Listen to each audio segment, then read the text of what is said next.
Commander Elena Vasquez stared at the screen in disbelief. After decades of searching for alien life, the signal had finally come.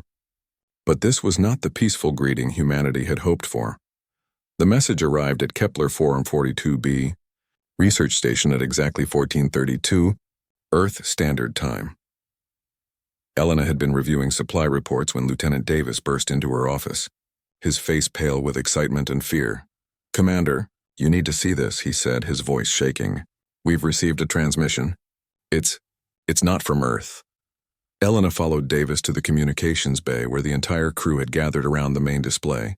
The signal was unlike anything they had ever seen. It pulsed with strange harmonies and frequencies that seemed to change color as they moved across the screen. "How long has it been transmitting?" Elena asked. 17 minutes, replied Dr. Sarah Chen, the station's lead scientist. "The signal is artificial, no doubt about it." "And Commander, it's directed specifically at us." Elena felt her heart race. First contact. This was the moment humanity had dreamed of for centuries. She straightened her uniform and cleared her throat. "Can we decode it?" "We're trying," Chen said, her fingers flying over the controls. "The pattern is complex, but there seems to be a mathematical base. Wait, I think I've got something." The harmonious sound suddenly shifted, becoming more mechanical. Then, to everyone's amazement, words began to form in clear English. "Greetings, species designation human. We are the Zephyrian Collective. This message serves as official notification of containment protocols." Elena exchanged glances with her crew. Containment protocols? This did not sound like the friendly hello they had expected. The voice continued, cold and precise.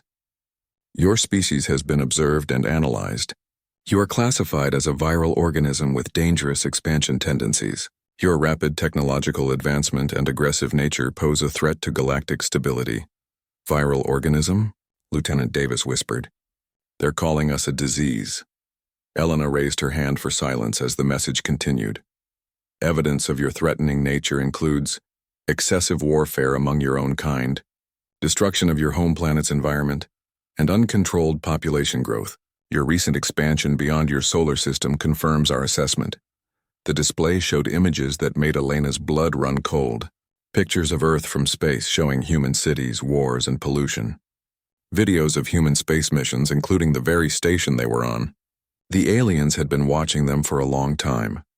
By order of the Collective Council, consisting of the Zephyrian Harmonic Union, the Valorian Hive Clusters, the Ethereal Cortani, and the Lithoid Architects, humanity must cease all expansion beyond your solar system immediately. Elena stepped forward. "This is Commander Elena Vasquez of the Earth Defense Force.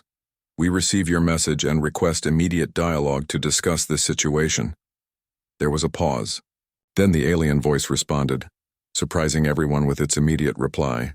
"Commander Vasquez, we have monitored your communications. Dialogue is permitted, but our decision is final. You have one solar rotation to comply with containment protocols." "What exactly are these containment protocols?" Elena asked, trying to keep her voice steady. "A barrier will be constructed around your solar system. No human vessel will be permitted to leave. No communication will escape. Your species will be contained until the Collective determines a permanent solution." Dr. Chen stepped beside Elena. "May I ask what you mean by permanent solution?" "That is yet to be determined. Your species shows signs of extreme adaptability and unpredictability. These traits make you dangerous to the ordered civilizations of this galaxy. The Collective has dealt with such species before." Elena felt a chill run down her spine. And what happened to those other species? They were relocated to suitable environments where they could no longer threaten galactic stability. The meaning was clear. Humanity was being treated like a dangerous animal that needed to be caged or removed entirely.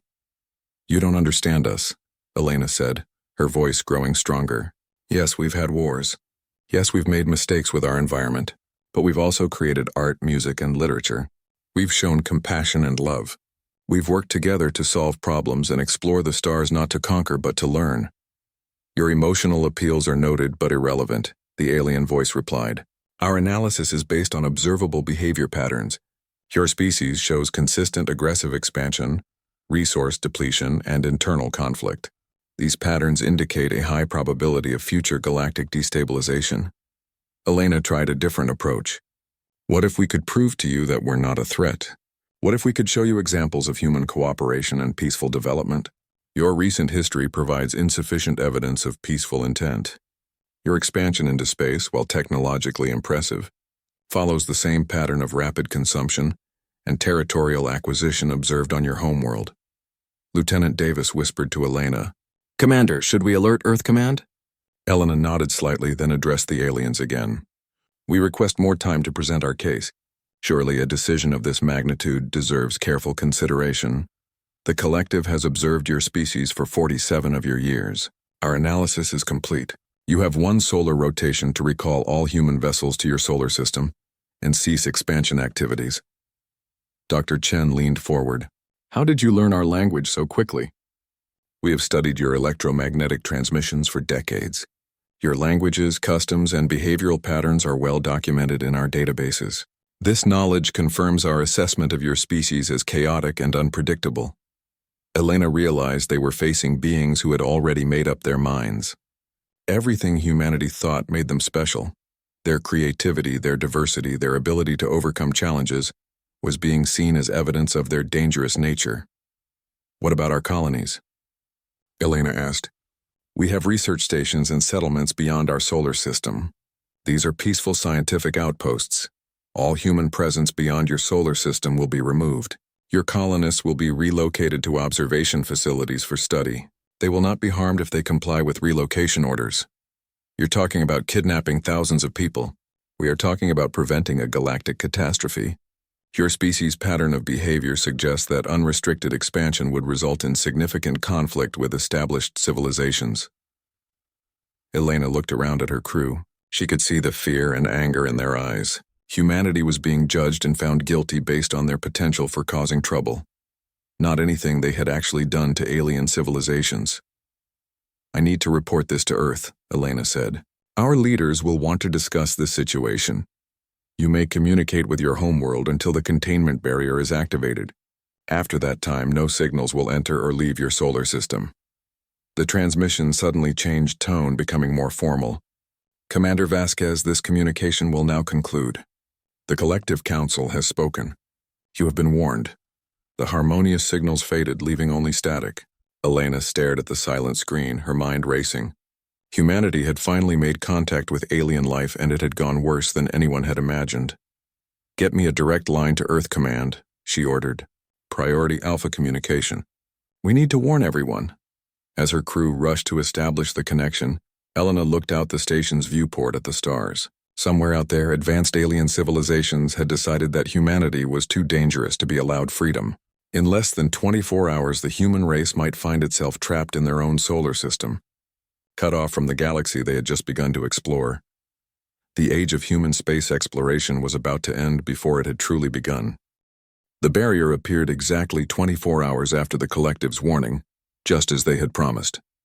Admiral Marcus Torres watched from the bridge of the EDS Defiance as space itself seemed to shimmer and solidify at the edge of the solar system. "What are our sensors showing?" he asked Captain Williams, his tactical officer. "It's impossible, sir," Williams replied, shaking his head. "There's nothing there we can detect. But our probe just stopped.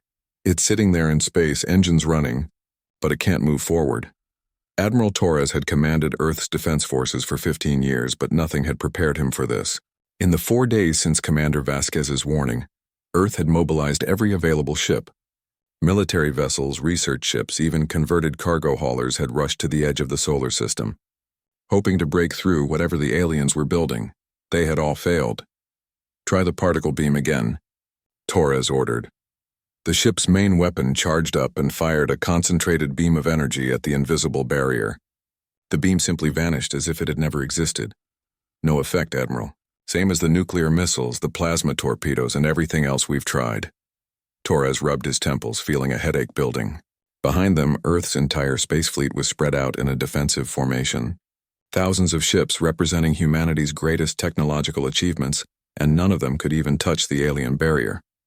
"Sir," called Lieutenant Park from the communications station, "we're receiving a transmission from the Titan research colony."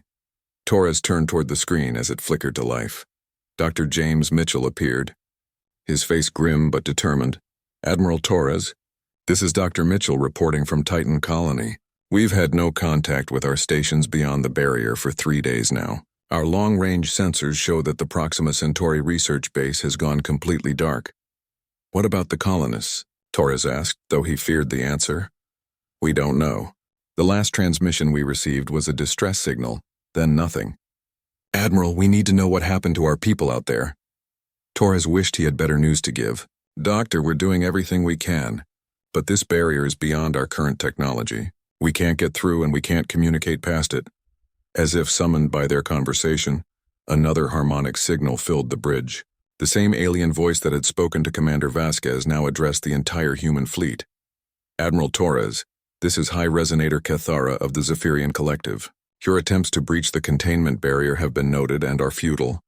Torres stepped forward, his jaw set with determination. This is Admiral Torres. I demand to know what you've done with our colonies and research stations. Your external settlements have been relocated to observation facilities. The beings you call colonists are unharmed and are being studied to better understand your species' behavioral patterns. Studied? Torres felt his anger rising. You've kidnapped thousands of innocent people. We have prevented a potential galactic crisis. Your colonists are providing valuable data about human adaptability and social structures. This information will help the collective determine the best long-term solution for your species. Dr. Chen, who had been transferred to the flagship after the crisis began, stepped beside Torres. High Resonator, I am Dr. Sarah Chen, Earth's lead xenobiologist. May I ask what you hope to learn from studying our people? Dr. Chen, your scientific credentials are noted in our database. We are attempting to understand the source of human unpredictability. Your species makes decisions that defy logical analysis. This chaos-driven behavior is what makes you dangerous. Dangerous? Dr. Chen asked. Or creative? Our unpredictability has led to incredible scientific breakthroughs and artistic achievements. It has also led to countless wars and environmental destruction. Your species cannot maintain stable, peaceful societies for extended periods. This instability would spread to other civilizations if left unchecked. Torres had heard enough. You're judging us based on our past mistakes. Humanity has learned from those errors. We're working to become better. Your recent history suggests otherwise, Admiral. Even now, facing a superior force, your first instinct was to attack our barrier, rather than seek peaceful compliance. Because you've imprisoned our entire species. Torres shot back. What did you expect us to do? A rational species would have accepted the collective's superior wisdom and adapted to containment. Your aggressive response confirms our assessment. Dr. Chen tried a different approach. High Resonator. Every species must have made mistakes in their development. How did the members of your collective overcome their destructive tendencies? The Zephyrians evolved beyond individual conflict through harmonic resonance that creates perfect understanding between all members of our society. The Valorians achieved unity through collective consciousness. The Cortani transcended physical limitations and emotional instability. The Lithoid architects built perfect mathematical societies based on logical principles. But we're different from all of those species, Dr. Chen pointed out. Perhaps our path to development will be different too. Your difference is precisely the problem, Dr. Chen. The galaxy has achieved stability through predictable, rational civilizations. Your chaos-driven nature threatens this balance. Over the following weeks, the human fleet maintained its position at the barrier, trying every possible method to break through. Scientists worked around the clock, analyzing the barrier's properties and searching for weaknesses. Military strategists developed elaborate plans for coordinated attacks. Engineers built new weapons and devices specifically designed to counter alien technology. Nothing worked. The barrier adapted to every approach they tried. When they used electromagnetic pulses, the barrier became immune to electromagnetic interference. When they attempted to tunnel underneath it using quantum mechanics, the barrier extended into quantum dimensions. It was as if the barrier was learning from their attacks and evolving defenses. It's like fighting our own reflection, Dr. Chen explained to Admiral Torres during one of their strategy meetings. Every weapon we develop, every technique we try, the barrier develops a countermeasure. It's studying us just as much as we're studying it. Meanwhile, reports began filtering in from Earth about the psychological impact of the quarantine. Knowing that humanity was trapped in their own solar system, cut off from the galaxy they had just begun to explore, was devastating to human morale. Protests erupted in major cities. Some religious groups declared it was divine punishment for humanity's sins. Others called for immediate surrender to the collective's demands, but there were also signs of hope. Human ingenuity had always thrived under pressure, and the quarantine sparked an incredible wave of scientific innovation. Research teams around the world worked together like never before, sharing information and resources without regard for national boundaries or corporate interests. Dr. Chen's team made the most significant breakthrough 3 months into the quarantine.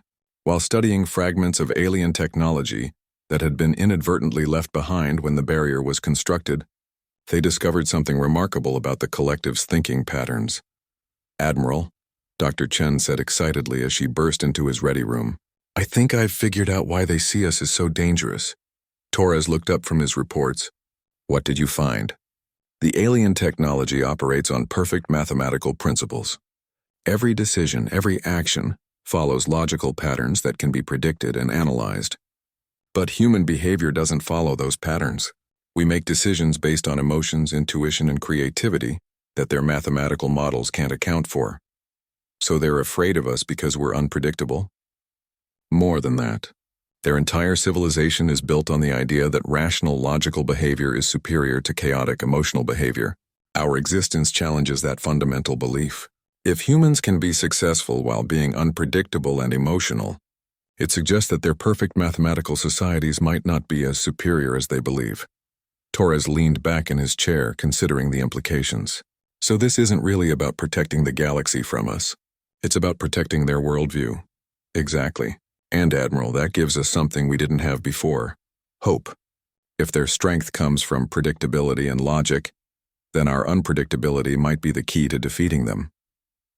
Torres smiled for the first time in months. "Then we need to be more unpredictable than they can possibly imagine."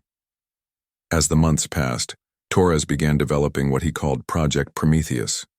Unlike previous attempts to break the barrier through force, this plan would use humanity's greatest strength: their ability to think outside the box and adapt to impossible situations.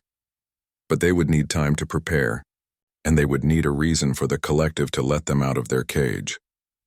Torres didn't know it yet, but that reason was already approaching from the darkness between galaxies, bringing with it a threat that would test every species in the known universe. High resonator Kithara felt the disturbance in the harmonic field before the sensors detected anything unusual. The crystalline being's body vibrated with frequencies of deep concern as data flowed through the collective's vast communication network. "Report status of outer perimeter sensors," Kithara commanded, their voice creating ripples of sound that translated automatically for the various species in the command. "Center.Valorian drone cluster," VX7742 responded with rapid clicking, sounds that formed words. "Sensors detect massive gravitational anomaly approaching from intergalactic space. Object dimensions exceed calculation parameters. Estimated mass equivalent to 17 solar systems." A Cortani energy being shimmering with worry added their analysis. "The object appears to be artificial in nature. Energy signatures are unlike anything in our databases. It is consuming everything in its path." Kithara's crystalline form darkened with concern. In the 4 years since they had quarantined the humans, the galaxy had been peaceful. The collective's member species had continued their orderly expansion and scientific advancement.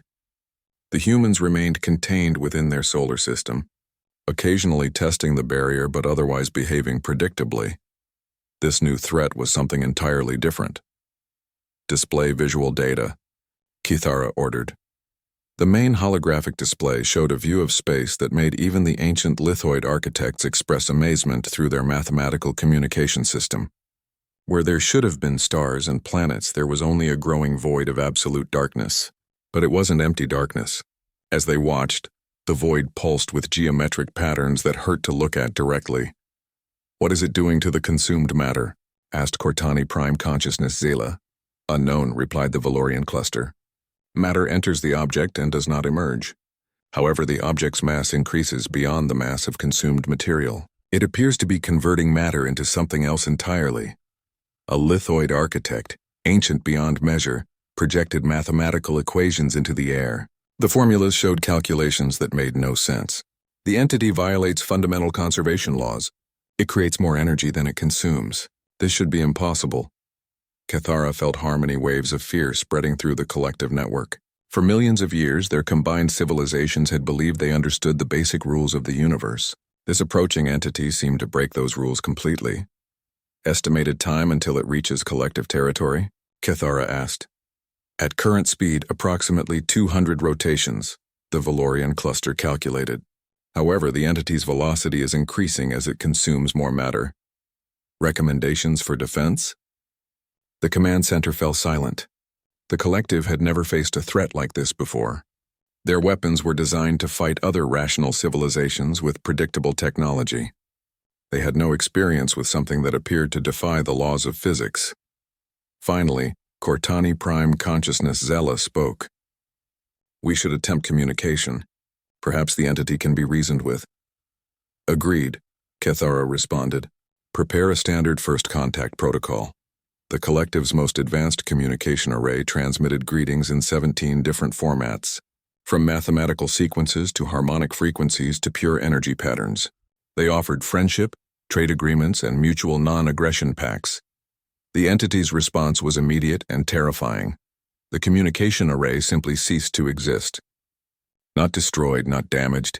It was there one moment and gone the next as if it had never been built. Worse, the space where it had been was now twisted into impossible geometric shapes that made the sensors malfunction just by observing them. It consumed our communication without approaching it, the lithoid architect calculated with mechanical precision. This suggests the entity can manipulate matter across vast distances. Cathara's harmonic field fluctuated with something approaching panic. Begin immediate evacuation of the outer colonies. All collective forces are to establish defensive positions around core worlds. Over the following weeks, the collective watched in horror as the entity, which they began calling the Devourer, systematically consumed the outer rim of their territory. Entire star systems vanished into the growing void. Ancient civilizations that had existed for millions of years were erased in hours. The collective's most powerful weapons proved useless. When they fired the reality anchor, a planet-sized device that could stabilize space-time across entire sectors, the Devourer simply absorbed the weapon and added its mass to its own growing. Bulk! The entity learns from each attack, reported Valorian Cluster VX7742. Our quantum torpedoes now pass harmlessly through its outer shell. Our energy weapons are absorbed and converted into material that strengthens its defenses. Dr. Yael, a member of a species that had joined the collective only recently, offered a disturbing analysis. What if this entity isn't from our galaxy? What if it consumed an entire galaxy before coming here? The thought sent waves of terror through the collective network. If the Devourer had already destroyed one galaxy, then their own might be doomed. Cathara convened an emergency session of the Collective Council, bringing together representatives from all member species. The meeting took place in the most secure location in their territory, the ancient lithoid homeworld, protected by mathematical shields that had stood for 10 million years. We face extinction, Cathara announced without harmony or ceremony. Our greatest weapons are useless. Our most advanced defenses have failed. We need new strategies. The Valorian hive mind spoke through 1,000 voices in perfect unison. Our analysis suggests the entity operates on principles we do not understand. It processes reality itself as computational data. A Cortani representative, their energy form flickering with distress, added, "We attempted to interface directly with the entity's consciousness. The contact burned out our strongest minds. It thinks in patterns that our neural structures cannot process." The lithoid architect's mathematical projection showed probability calculations. Based on current consumption rates, the entity will reach our core worlds in 43 rotations. No defensive strategy has proven effective. Extinction probability 94.7%. The council chamber fell silent. For the first time in collective history, their combined wisdom had no solution to offer. Finally, a young Zephyrian scientist named Veltar spoke up. "High Resonator, what about the humans?" Cathara's harmonic field stilled. "The contained species? They are irrelevant to this crisis. But they are the only species in our database that thinks in chaotic, unpredictable patterns. The entity defeats us because it can predict our logical responses. Perhaps chaos is needed to fight chaos." An older collective member resonated with disapproval. The humans are a contained threat. Releasing them would only add to our problems. With respect, Veltar continued, we are facing extinction. The humans cannot make our situation worse. The lithoid architect's calculations began updating rapidly. Interesting hypothesis. Human behavioral patterns show 73.2% unpredictability factor. This exceeds any known species. If the entity operates on logical prediction algorithms, human chaos might create computational exceptions. Kethara considered the proposal carefully. Everything in their nature rebelled against the idea of releasing humanity. The humans were unpredictable, chaotic, and dangerous. But perhaps those same qualities could be exactly what they needed. What specific capabilities do the humans possess that we lack? Kethara asked. Veltar projected data from their human observation files. They make decisions based on emotion rather than logic. They adapt to impossible situations by abandoning established rules. Most importantly, they have a documented history of defeating superior forces through unorthodox tactics. They also have a tendency toward self-sacrifice for abstract concepts, added the lithoid architect. This behavior pattern is completely illogical, but has proven effective in their historical conflicts. The Cortani representative pulsed with reluctant agreement. Our studies show that humans often perform best when facing extinction-level threats. Their stress responses actually increase their creative problem-solving abilities. Kethara felt the harmony of the collective shifting.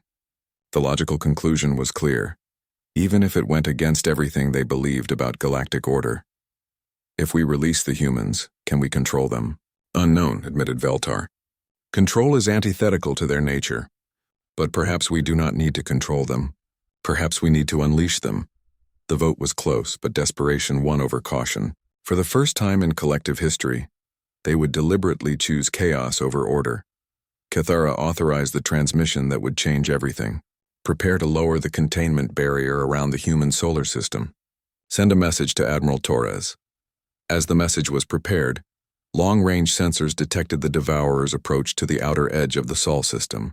The entity had noticed the unusual barrier around the human solar system and was moving to investigate. Humanity was about to be freed from their cage, but they would emerge into a galaxy that was dying. Whether they would be humanity's salvation or just another species to be consumed remained to be seen.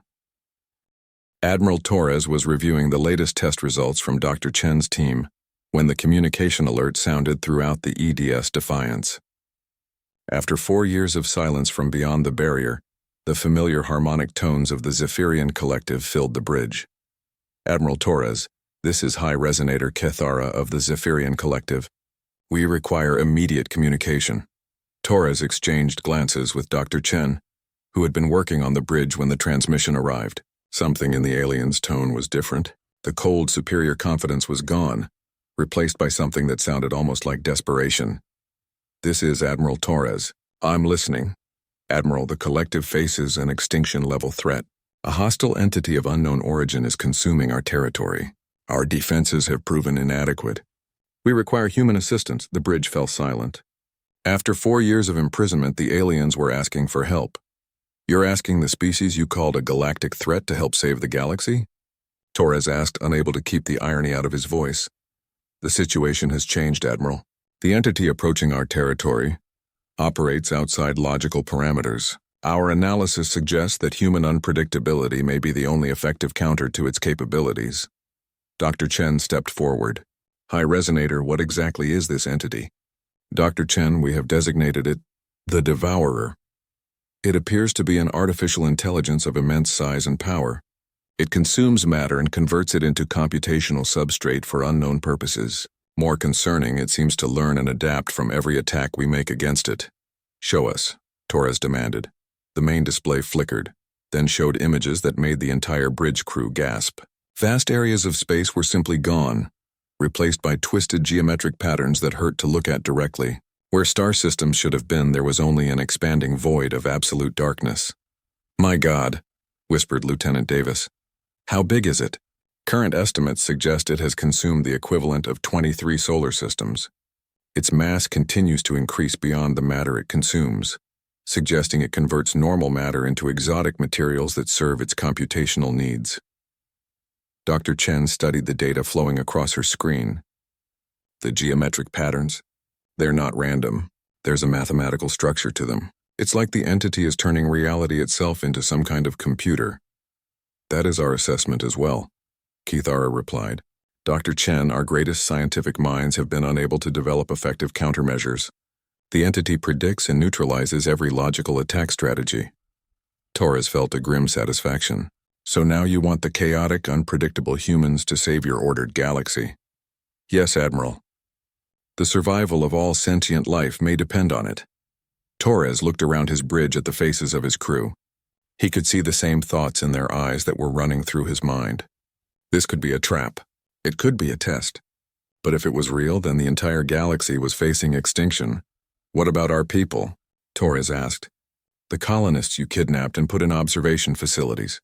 They will be released immediately and returned to your custody.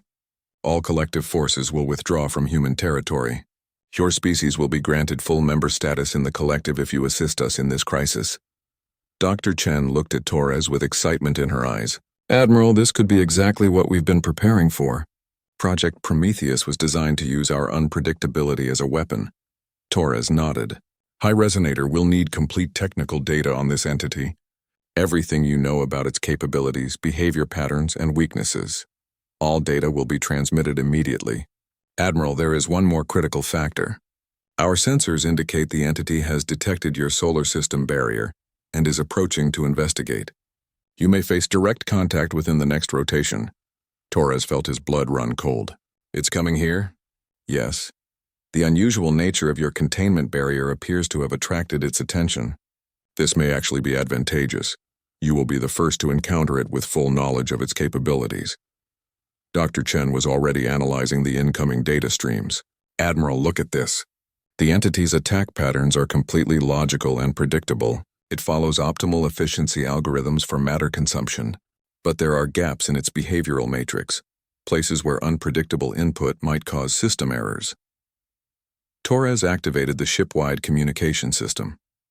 All ships, this is Admiral Torres. Recall all personnel to battle stations. We have a new mission that's bigger than anything we've ever faced. Over the next several hours, as the collective's data poured in, the scope of the threat became clear. The Devourer wasn't just another weapon or another species. It was something that had consumed an entire galaxy before coming to theirs. It represented the complete end of biological life as they knew it. But the data also revealed something else. The entity's greatest strength, its logical, efficient approach to consumption, might also be its weakness. It's like a cosmic computer virus, Dr. Chen explained to the assembled fleet commanders. It converts everything into computational data, but it can only process information that follows logical patterns. If we could introduce paradoxes or impossible scenarios into its processing matrix, we could crash it, Torres finished. Like overloading a computer with unsolvable problems. Captain Morrison of the light cruiser Challenger raised her hand. What kind of paradoxes are we talking about, Doctor? Anything that defies logical analysis. Human art, music, poetry, irrational mathematical concepts. The entity would try to process these as logical data, but human creativity doesn't follow logical rules. Torres began to see the shape of their strategy. We don't fight it with weapons. We fight it with humanity itself. The plan that emerged was unlike anything in military history. Instead of preparing for traditional combat, the human fleet began loading their computers with the most chaotic, unpredictable data they could find. Art galleries from Earth, musical compositions, poetry, philosophy, mathematical paradoxes, the complete works of human literature and culture. The idea is to make ourselves toxic to its consumption process, Dr. Chen explained. When it tries to analyze and convert human data, the contradictions and paradoxes should create processing errors. But Torres knew they needed more than just data. They needed human creativity in action. All ships are to prepare for unconventional warfare, he announced. Forget everything you know about military tactics. We're going to approach this like humans, not like logical military machines. As the fleet prepared, sensors detected the first signs of the Devourer's approach. Space at the edge of the solar system began to shimmer and distort. The entity was probing the barrier, trying to understand its nature. The barrier is holding, reported Lieutenant Davis, but it's fluctuating. Whatever this thing is doing, it's affecting the alien containment field. Good, Torres said grimly. Let it come to us. We'll give it something it's never encountered before. Pure human chaos. Cathara's voice filled the bridge one more time. Admiral Torres, the barrier is failing. The entity will reach your position within hours. Are you prepared? Torres looked around his bridge at the faces of his crew. He saw fear, yes, but also determination, and a uniquely human willingness to face impossible odds. High Resonator, we've been preparing for this moment for 4 years. It's time to show this entity what happens when it tries to consume humanity. Admiral, Cathara said quietly, the collective owes you an apology. We called your species threatening because we feared what we did not understand. Now we understand that sometimes the greatest threats require the most unpredictable solutions. Just make sure you remember that after this is over, Torres replied. As the containment barrier finally collapsed, humanity emerged into a galaxy at war, but they emerged as themselves, chaotic, unpredictable, and absolutely determined to protect not just their own species, but all life in the galaxy. The real battle was about to begin. The Devourer filled the view screen like a living nightmare. What had once been empty space was now occupied by a structure so massive and alien that human minds struggled to comprehend it. Geometric patterns shifted and flowed across its surface, creating optical illusions that made experienced pilots feel dizzy just by looking at them. Admiral Torres stood on the bridge of the EDS Defiance, watching as his fleet spread out in formations that would have made military tacticians weep. There was no order to their arrangement, no logical pattern. Ships moved seemingly at random, some flying in spirals, others in figure eights, a few simply spinning as they advanced. Admiral, called Dr. Chen from her station, the entity is scanning our fleet. Its probe signals are trying to analyze our formation patterns. Good, Torres replied with a grim smile. Let it try to figure out what we're doing. Hell, I don't even know what we're doing, and I'm in command. Captain Morrison's voice crackled over the communication system from her fighter squadron. Admiral, this is Banshee Leader. We're picking up some kind of computational field around the entity. It's like it's trying to process everything it sees. Perfect. All ships begin Operation Chaos Theory. Upload cultural data packages and start playing music on all frequencies. What happened next had never occurred in the history of galactic warfare. The human fleet began broadcasting everything that made humanity unique. Beethoven's symphonies mixed with death metal, Shakespeare's sonnets transmitted alongside children's nursery rhymes. Paintings by Picasso were converted to data streams and sent directly at the Devourer's computational matrix. The effect was immediate and startling. The geometric patterns on the Devourer's surface began to flicker and distort. Parts of its structure seemed to freeze in place while other sections moved erratically. It's working, Dr. Chen called out excitedly. The entity's processing matrix is struggling to categorize our data. Human art doesn't follow logical patterns that it can analyze. But the Devourer quickly adapted. Sections of its structure began filtering out the chaotic data, ignoring the music and art while focusing on the ships themselves. Phase 2, Torres commanded. All pilots engage in completely unpredictable flight patterns. Don't follow any tactical doctrine. Fly like humans, not like computers. Captain Morrison's fighter squadron broke formation and began what could only be described as aerial ballet. Pilots performed loops, rolls, and maneuvers that served no tactical purpose, but looked beautiful against the star field. Other ships began playing tag, chasing each other through space in patterns that defied military logic. The Devourer's scanning beams followed the ships, trying to predict their movements and failing completely. Its computational matrix was designed to analyze logical behavior patterns. But there was nothing logical about human creativity in action. Commander Yuki Tanaka, leading the engineering squadron, took the chaos to a new level. Her team began feeding the Devourer recursive mathematical problems, equations that had no solutions but would force the entity to keep calculating forever. We're uploading paradox algorithms now, Tanaka reported. Questions like, can an omnipotent being create a rock too heavy for them to lift? And what happens when an unstoppable force meets an immovable object? The results were spectacular. Entire sections of the Devourer began to slow down as its processing power became trapped in infinite loops, trying to solve unsolvable problems. But the entity was learning. It began to segment its consciousness, isolating infected areas while other sections continued to function normally. Worse, it started to adapt to human unpredictability, developing new algorithms specifically designed to process chaotic data. "Admiral?" Dr. Chen called out with worry in her voice. "It's getting better at handling our attacks. Its adaptation rate is incredible." Torres watched as the Devourer's surface patterns stabilized again. The entity was beginning to consume the chaotic data and convert it into something it could understand. They were running out of time. "Dr. Chen, what's the one thing about humanity that can't be converted into data or algorithms?" Chen thought for a moment, then her eyes widened with understanding. "Consciousness. Human consciousness itself. The way we experience reality subjectively, emotionally, irrationally." "Then that's what we give it," Torres said quietly. He activated the fleet-wide communication system. "All ships, this is Admiral Torres. I need volunteers for a one-way mission. We're going to let the Devourer consume human consciousness directly." The response was immediate and overwhelming. Every ship in the fleet volunteered. "Commander Vasquez," Torres said, looking at Elena, who had transferred to his flagship, "prepare the consciousness transfer protocol that Dr. Chen's team developed." Elena nodded grimly. They had been working on the theoretical possibility of uploading human consciousness into alien computer systems, originally as a way to communicate with the collective. Now it would serve a very different purpose.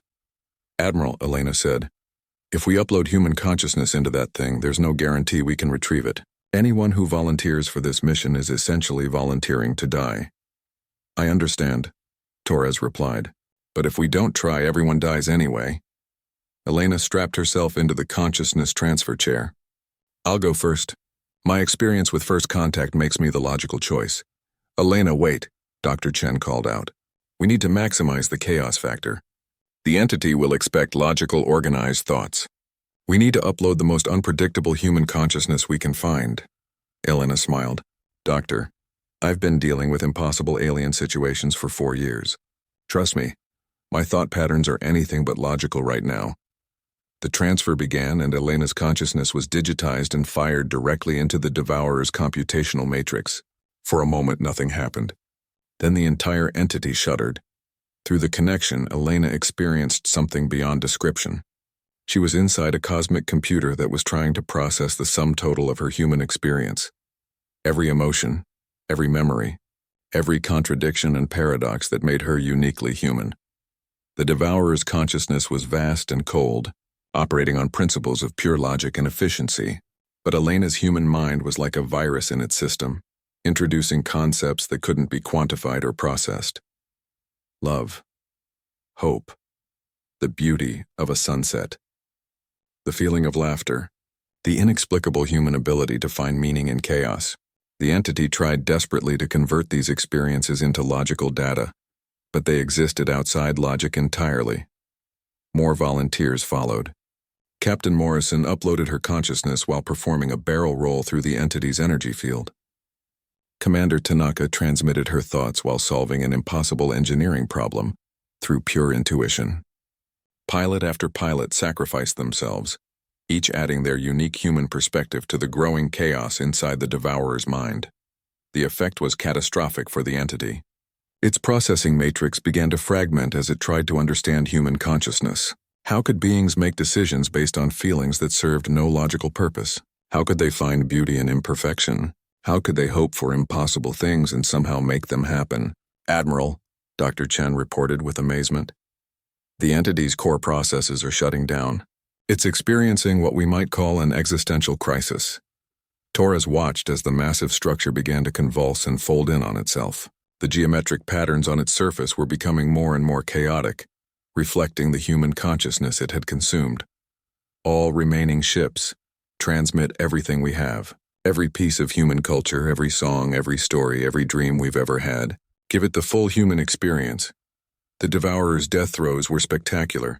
As it tried to process the complete chaos of human existence, its rigid logical structure collapsed.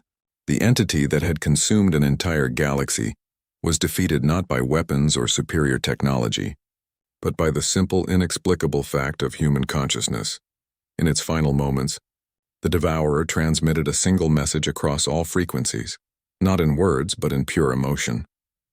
It was confusion, wonder, and something that might have been gratitude. For the first time in its existence, the entity had experienced something beyond logic.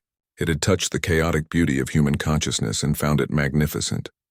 As the entity collapsed into itself and vanished, the human fleet found themselves alone in space, surrounded by the slowly returning ships of the collective fleet. High resonator Cathara's voice filled the communication channels, but it was different now. Warmer, more emotional.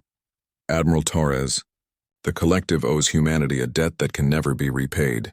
You have saved not just our civilizations, but the concept of life itself. Torres looked around his bridge at the surviving crew members. Many of their friends had sacrificed themselves to save the galaxy, uploading their consciousness into an alien entity to create the chaos needed to defeat it. High Resonator, Torres said quietly. We didn't do this alone. Your people made it possible by admitting you were wrong about us. Sometimes the things that make us different are exactly what make us valuable. Indeed, Admiral. The collective has learned that order and chaos are both necessary for a healthy galaxy. We formally invite humanity to join the collective as equal partners, not as contained subjects. Dr. Chen smiled through her tears. And what will our role be in this new partnership?